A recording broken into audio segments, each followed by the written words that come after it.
কমরার মাঠ সার্বজনীন দুর্গোৎসব কমিটি ও কমরার মাঠ স্বাস্থ্য অনুশীলন সংঘের পরিচালনায় স্বেচ্ছায় রক্তদান শিবির 26শে অক্টোবর 2025 হয়ে গেল। এই স্বেচ্ছায় রক্তদান শিবিরের আনুষ্ঠানিক উদ্বোধন করেন বাঁকুড়া সম্মেলনী মেডিকেল কলেজের প্রিন্সিপাল ডক্টর পঞ্চানন কুণ্ডু। উদ্বোধনী অনুষ্ঠান মঞ্চে অন্যান্যদের মধ্যে উপস্থিত ছিলেন ডক্টর পার্থ কর্মকার, ডক্টর স্বপন লায়েক, ডক্টর সুশান্ত চক্রবর্তী এবং কমরার মাঠ স্বাস্থ্য অনুশীলন সংঘের সহসভাপতি গৌতম মুখার্জি। উদ্বোধনী ভাষণে ডক্টর পঞ্চানন কুণ্ডু রক্তদানের ক্ষেত্রে বাঁকুড়া জেলায় এগিয়ে রয়েছে বলে মন্তব্য করেন। বাঁকুড়া সম্মেলনী মেডিকেল কলেজ হাসপাতালের সেন্ট্রাল ব্লাড ব্যাংকে এখন অত্যাধুনিক বহু যন্ত্রপাতি এসেছে। বর্তমানে একজন রক্তদাতার রক্তদানে 3 জনের প্রাণ বাঁচছে বলে ডক্টর কুণ্ডু জানান। তিনি বড় বড় রক্তদান শিবিরের বদলে ছোট ছোট করে সারা বছর ধরে রক্তদান শিবিরের পক্ষে মত ব্যাখ্যা করেন। সংঘের সহসভাপতি গৌতম মুখার্জি রক্তদান আন্দোলনকে প্রান্তিক শ্রেণীর মানুষের দুয়ারে পৌঁছে দেওয়ার কথা বলেন। তা না হলে আজ যে 40 জন রক্তদান করছে, কালকে তারাই রক্তদান করছে, এতে চলবে না। মানুষকে উৎসাহিত করা দরকার। প্রান্তিক শ্রেণীর মানুষজন মার ভাত খেয়ে থাকলেও তাদের শরীরে তাজা রক্ত তৈরি হয়, সুতরাং ওদেরকেও রক্তদানের গুরুত্ব বুঝিয়ে শিবিরমুখী করার সময় এসেছে। এদিনের রক্তদান শিবিরে মোট 40 জন স্বেচ্ছায় রক্তদান করেন। তাদের মধ্যে 26 জন পুরুষ ও 14 জন মহিলা ছিলেন বলে কমরার মাঠ স্বাস্থ্য অনুশীলন সংঘের সম্পাদক সাগর কর্মকার জানিয়েছেন। বাঁকুড়া থেকে সুনীল দাসের report, RLM news.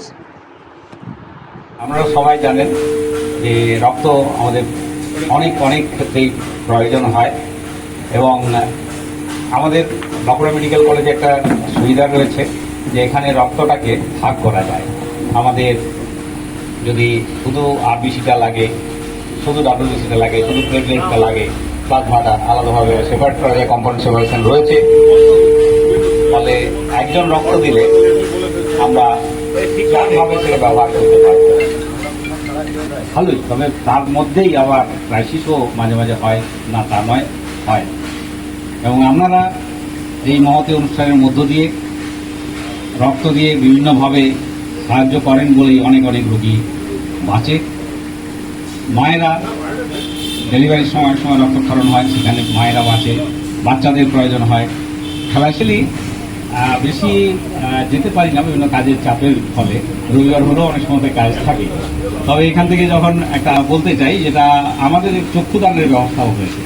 Bankura medical কলেজে চক্ষু আই ব্যাংক হয়েছে এবং সেখানে মরণোত্তর দেহদান এবং চক্ষুদান করা যায়। দেহদান হয় সেখানে অ্যানাটমি বিভাগে ব্যবহার হয়, বিশেষ করে চক্ষুদানের ব্যাপারটা নতুন বলবো।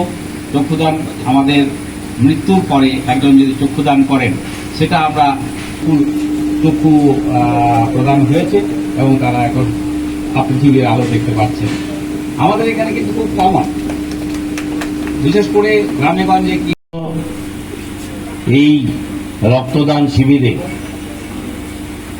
আমি দেখেছি যে কার্ড হয়েছে তা হচ্ছে আমার নামেই সেই কার্ড হয়েছে।